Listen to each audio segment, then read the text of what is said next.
Chad from Flash Performance here with review time of my Tank 200 scooter. That's right, I said Tank 200 scooter. Let's get into it.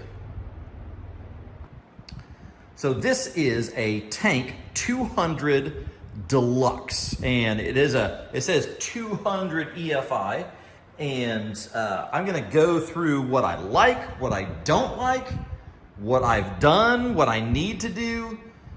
And this is a totally opinion-driven review. I bought this brand new from a local dealership, and I bought it in a crate. So I actually put a lot of it together. So coming in a crate, the engine is assembled, but you have to do some minor things. Put the shocks on the back, assemble the front wheel, and then the Deluxe has these cases on the back that are add-ons for extra storage.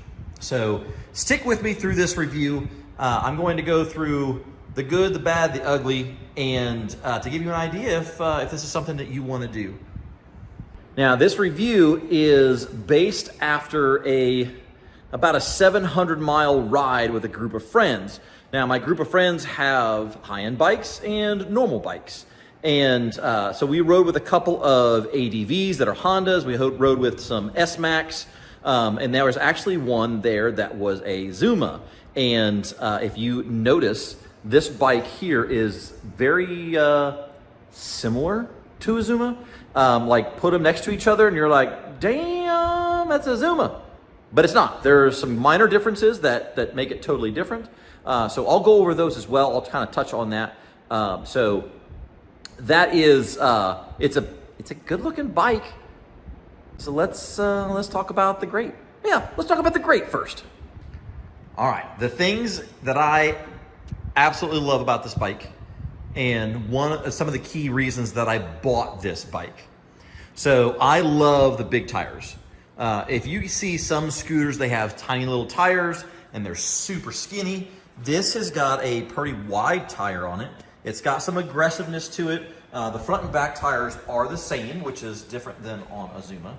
So the front and back tires have disc brakes, which is a nice addition. So disc brake on the front and disc brake on the rear. You do have dual suspension in the back, and the bike does ride very, very good. Suspension on the front, like I said, big wheels in the front, disc brakes. It's all good. I love the tube work on the bike, and that is part of the Deluxe package. So if you don't have the Deluxe, it doesn't come with all the bars. So that is definitely part of the Deluxe package. So I have a little rack up here. I have a headlight bezel, some bars, and then I actually added these pegs, these little cruising pegs. I added those on. I really like the passenger pegs. Those are a nice addition. So those are pretty premium. I like the fact that it has all this storage on board. So these are all hard cases and these come off. So you can take the keys and open those up. So we got the keys here, got to match up the numbers. Whenever you unlock, you have to unlock it to get it open. There's no other way to get it open. Otherwise it's open all the time. These are closed, so they don't have any, you don't have to worry about getting water in them. They don't have like a seal, but we did get hit with some rain while we were riding, and it didn't get any wet. So, oh, there is a seal in here. It's just a small seal right there. If you push down on this button here, that does release it from the bike. And then we can lock that back up, and then you can carry those. So what I did on my trip, so our trip was a 3-night, 4-day trip. So I had my luggage here and here, basically all my clothes were in those. And then I had that extra, so I actually helped some people with theirs. But you just take those right into the hotel, travel with you, wherever you want to go. And then when you get back, you just sit it on there and push in, and it'll click, and then your luggage is secured. The back one is kind of the same idea. So when we push down on the button back here, that will lift up. I got my helmet in there for storage. It's got lots and lots of room. And then there is a pin down here that if you take that out, it will then unlock from the rack in the back. So it gives you lots and lots of storage room. I put my helmet in there when I'm traveling, when I park, that way I don't have to worry about strapping the helmet on. There is a hook that you can put under the seat to lock your helmet in. I decided not to do that since I can just put it into the back there. Whenever we come up here to the front, you have a very nice digital display. It does give you your speed, your RPM, and also it gives you the time and voltage. Then you have your check engine light. Turn signals are up here. Lots of controls. Your turn signals are very good. The lights are very good on the front. And then your controls for your battery off as well. I added a quad lock to it, which is a great place to put the phone. And then there is a USB port down here that you can plug into. And I ran that up for my power connection. And then there's this dial right here, which is very interesting. So there is a USB port down here that you can use as well, so that's built in. But this has the ability to pair your phone, and then there is a speaker up in here. So if you wanted to play music, you can actually play music directly through your phone, through this, and then that's your controls for that. You have a horn, which is more like a beeper. So if you're riding quiet and you want somebody to notice you, but you don't want to honk at them, you can use that. And then you have a real horn there. I love the cup holders. I use this one mainly as a cup holder. This one can fit small cans, but it can't fit normal sized cans. So that is very good. The brakes on it are pretty good as far as the disc brakes go. So I had good luck with those. The seat is pretty comfortable. No issues for short rides. After 3 days, my butt was hurting. But I think that's normal on pretty much any bike. So I got the key in now, and you turn the key backwards. I'll show you this here. You turn the key backwards, and that unlocks the seat.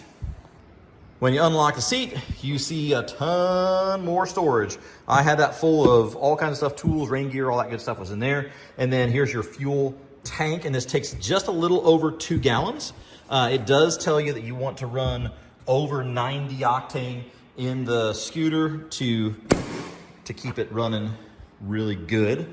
The battery is located down here. So pretty easy access to get to the batteries. Take those 2 screws out and the battery's there. There is a hook right here as well. Oops, sorry, right here. My fault. So there's a hook right there for your helmet if you wanted to use that as your helmet hook, or that can fold away. It does come with a center kickstand, which is really good, and it has the side kickstand as well. So those are all normal and come right out of the box with those. And it does have a kickstart, which is kind of cool as well. So that can fold out of the way. Normally just use the electric start, but if for some reason your starter went out, you have a kickstart to be able to start your bike. You still need power because this is fuel injected. So this is actually 168 cc. So it is deceiving that it says tank 200 on there, because it is not a 200 cc scooter. It is a 168 cc scooter. All right, so let's get into the bad. What Chad doesn't like about the bike. So let me preface all of this by saying that you can buy this scooter assembled, brand new, 0 mileage from a dealer for just a little bit over $2,000. My local dealer had this for $2,145, something like that. So $2,000 for a brand new, 0 mileage, over 150 cc big wheel scooter with luggage, because that's the Deluxe, with luggage for around $2,000. Okay, so you have to take that into consideration, because a Zuma of this same style and this same look without the bags is double, if not triple, that price. And I would say that, well, let's compare it to the other scooters later. So I preface all this by saying that if you buy this out of a crate, you can buy it on Amazon, and I will put a link to the Amazon description where you can buy this for $1,600. Now, I did not buy this one off Amazon. I bought it from a local dealer. And the benefit from buying it from a local dealer is I have paperwork. And I can go into the BMV and I can get everything registered, no problem. I've heard people that buy them off of Amazon and it does not come with a certificate of origin and it causes them problems and they have to go and try and figure that out. So I bought it from a dealer, less than $2,000 because I bought it brand new in a crate and I assembled it. Whenever you assemble it yourself, my dealer told me that they will not warranty some pieces of the bike when you assemble it yourself. So keep that in mind as well. All right, let's get into the that's dumb or I don't like it stuff. So here is number one, I'm dumb and look at me, I'm made in China. Listen to this. Bluetooth mode. Every time you turn this on, it says Bluetooth mode. Let's say China. China, China, China, China, China, China, China, China, China. And you cannot turn that off.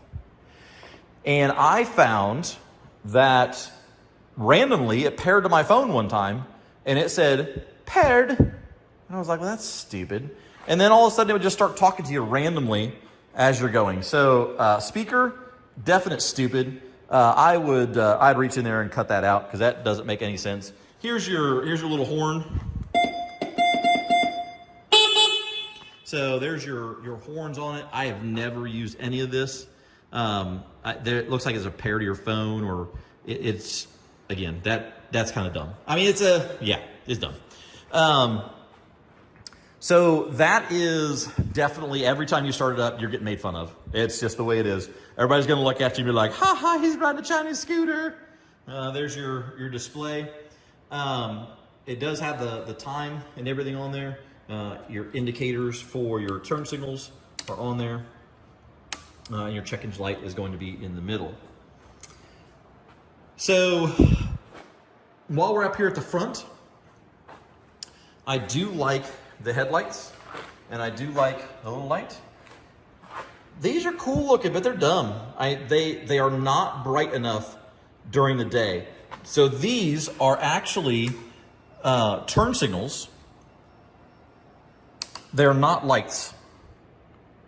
Whenever the bike is running, those turn red, which you're not supposed to have red on the front of your vehicle. So that's dumb.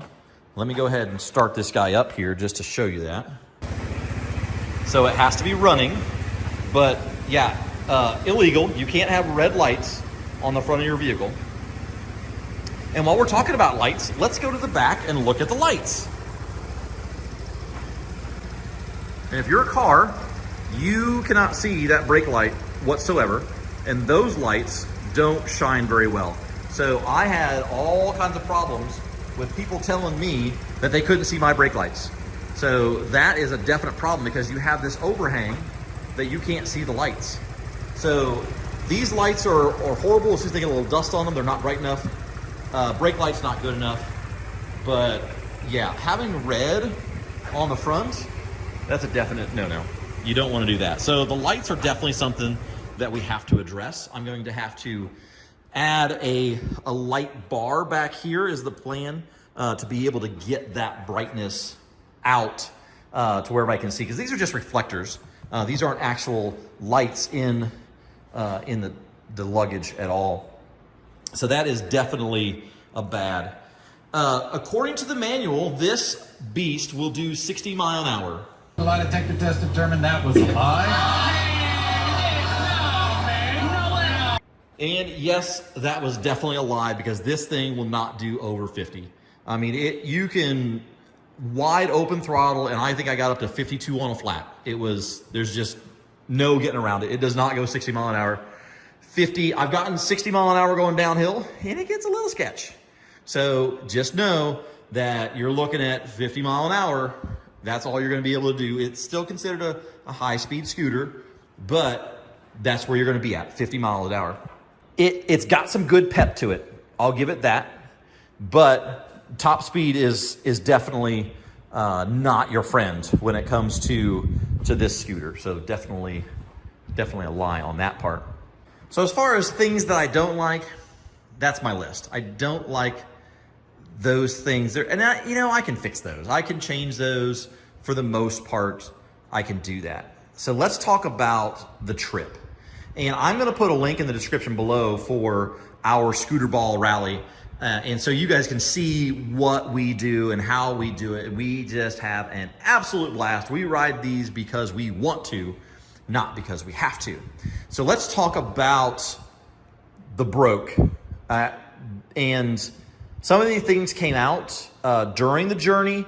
Some of these things happened before the journey.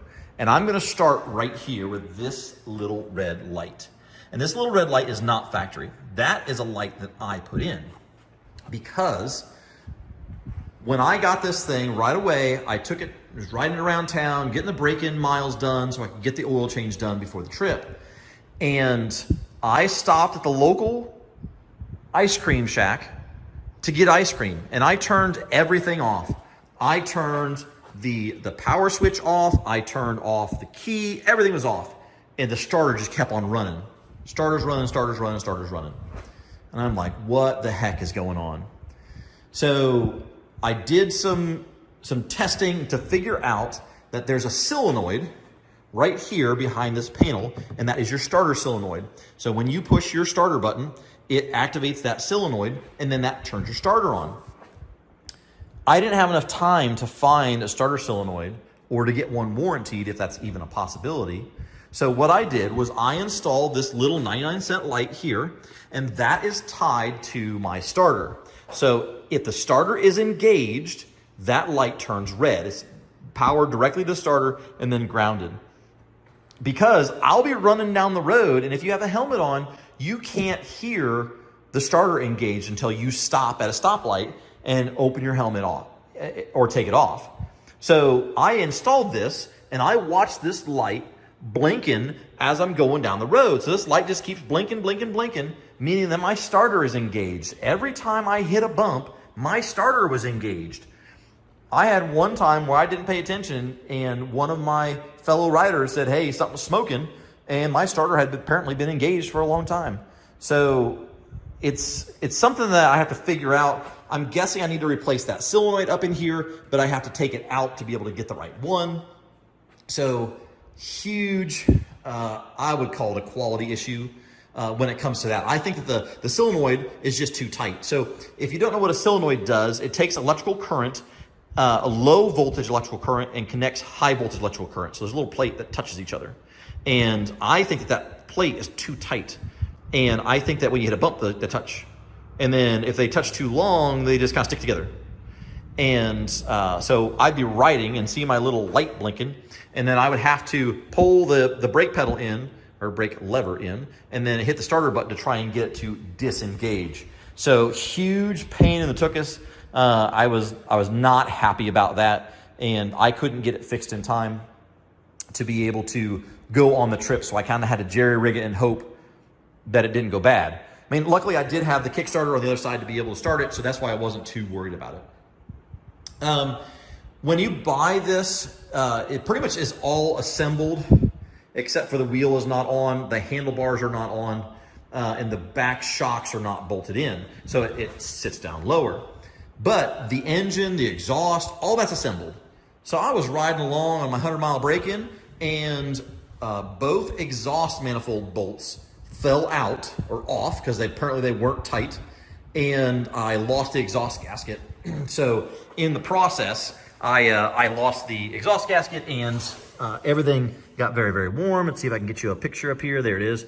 Those two bolts just fell out and then melted the plastic around the engine and the exhaust output.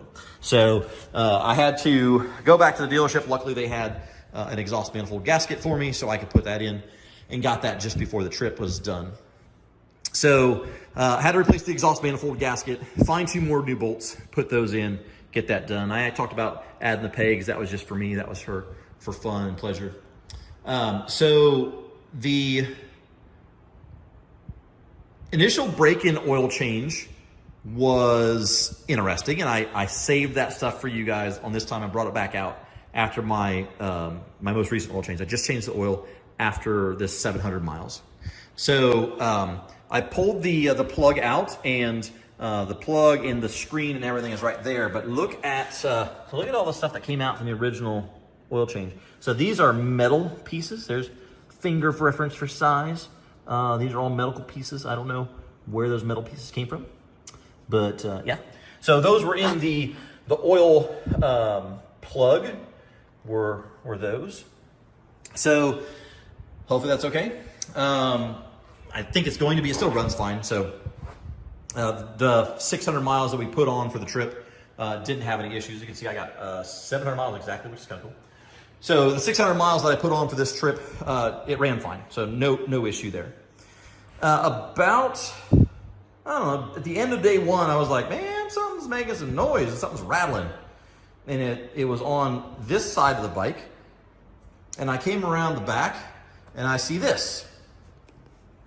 So I ended up pulling it out, and this is a piece that came out of the exhaust. So it's like a little, I guess it's the mesh that tries to muffle down the exhaust. So I pulled that out of the tip there to get that out, and now it doesn't rattle anymore. So again, I would call that a quality issue. After the initial 100-mile break-in, which when you break these in, you're supposed to, not be wide open throttle all the time, kind of cycle it through, and all that was good. So the riding we did was pretty aggressive. I mean, we did gravel roads, we did some hills and all that kind of stuff. And this side of the bike here was covered in oil.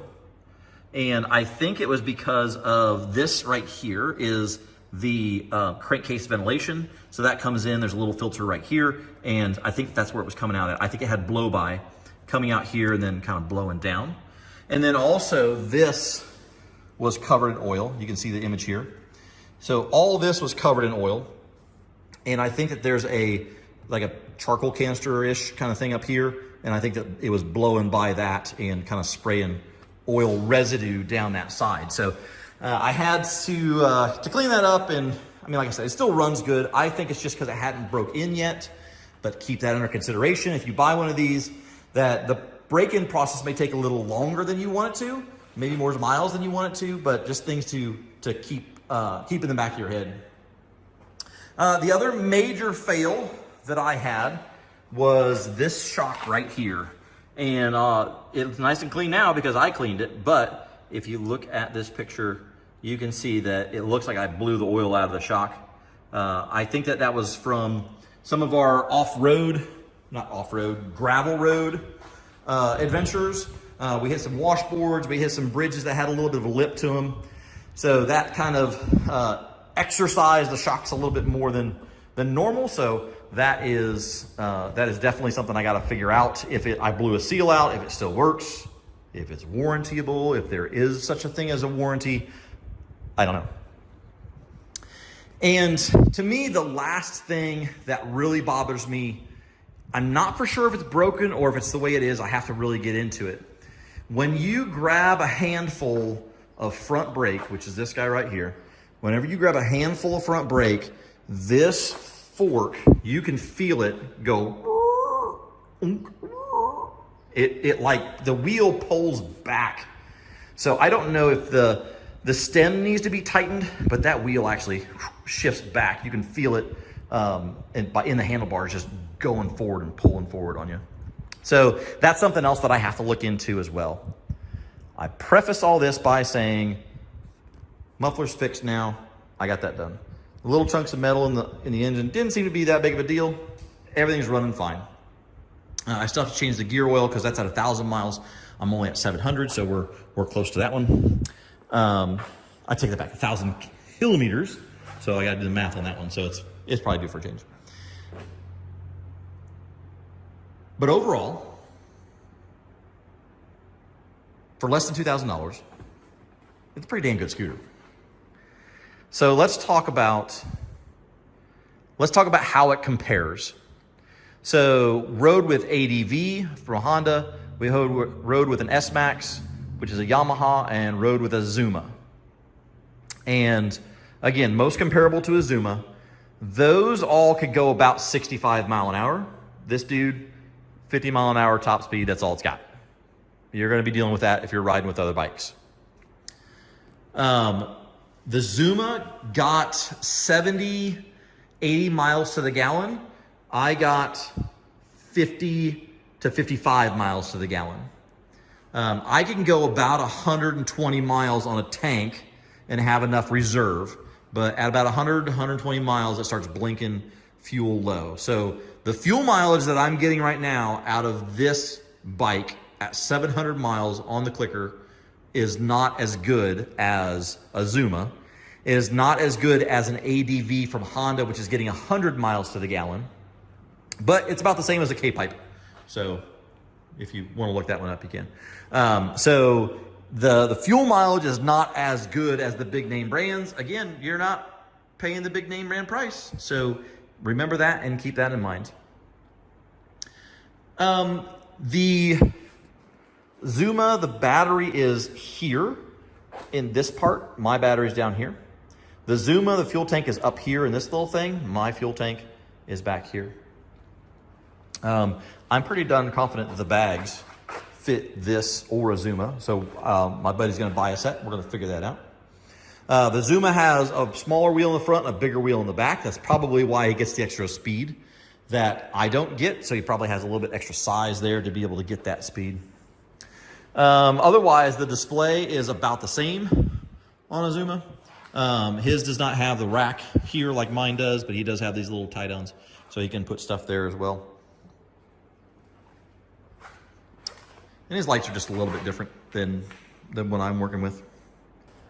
So that's my review on the Tank 200 EFI.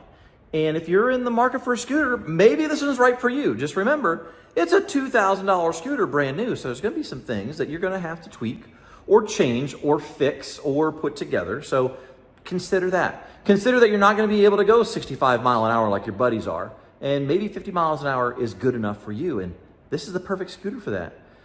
There's gonna be little things that are gonna happen that you're gonna have to work through. Just part of the game. But here's the thing. It's a good time. Get yourself a scooter, get some buddies, go riding, have a good time. Go put some miles on. My last day, I had to break away a little early from the guys, and I rode 100 miles on my own from southern Indiana all the way up to over the northern half. And it was a great ride, 50 miles an hour at a time, but it was a great ride. It was a smooth ride, it was a fun ride, it was a safe ride. I didn't have any concerns about being able to make it home. So this is a good scooter. It's a good scooter if that is what you're looking for. So I'm Chad from Flash Performance. Thanks for joining me. We'll see you next time.